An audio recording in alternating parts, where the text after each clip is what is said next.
sad truth of this is that this death may have been preventable. Rachel was 22 years old, and by all accounts, she was a compassionate, caring, and selfless person.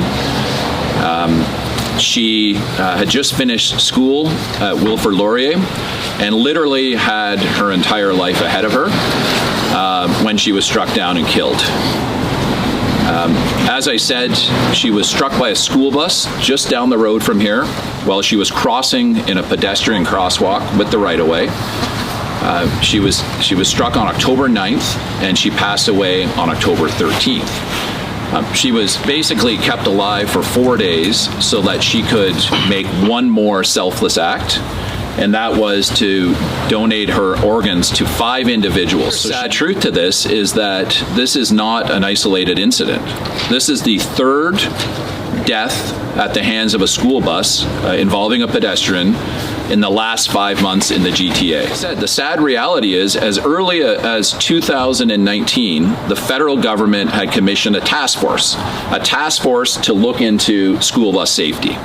And just like many task force, nothing has been done literally since this task force report was completed. You can't, as Mike touched on, the safety issues that have been ignored by successive governments.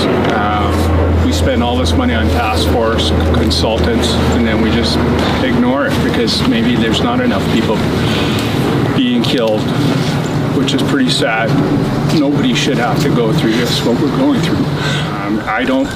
I have no idea what's going through the driver's mind. It was a careless decision. I don't know if city congestion has played a role in it. Everybody is frustrated by how long it takes to get anywhere now. We're never going to see her full potential reached.